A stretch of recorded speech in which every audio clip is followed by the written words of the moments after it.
À l'aube de cette nouvelle année, je voudrais vous présenter mes meilleurs vœux pour 2009. Les rigueurs de l'hiver actuel ne doivent pas nous faire oublier les menaces qui pèsent sur notre planète: réchauffement climatique, CO2, biodiversité. La paix qui règne depuis 65 ans en Europe ne doit pas nous faire oublier la guerre qui ravage le monde à Gaza, comme dans d'autres secteurs. La crise financière de l'automne dernier ne doit pas nous faire oublier la crise économique réelle qui pèse sur nos entreprises. Les entreprises vosgiennes qui ferment actuellement en sont une terrible preuve. Les salariés qui se retrouvent licenciés, dans la précarité, les sans-logis.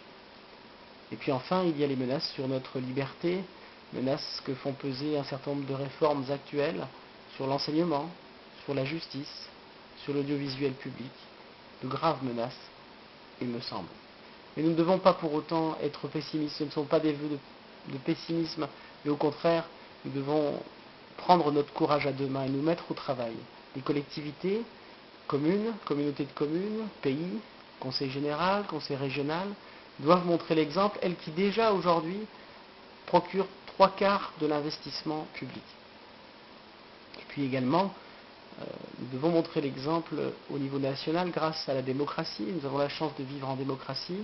La démocratie a besoin d'une majorité, mais aussi d'une opposition, et le parti dans lequel je milite doit se mettre activement au travail, car les Français nous attendent, et les Vosgiens aussi.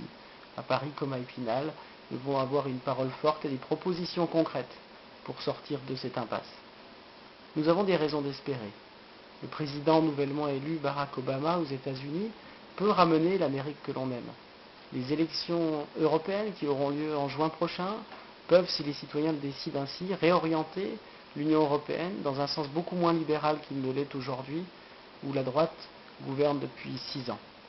Enfin, je voudrais vous dire que, avant tout, nous devons compter sur nous-mêmes, sur notre engagement les uns et les autres, sur la fraternité que l'on peut avoir entre nous, car c'est la fraternité avec les générations futures qui nous permettra d'envisager les enjeux du développement durable, la fraternité avec les générations actuelles, qui nous permettra de n'oublier personne sur le bord du chemin.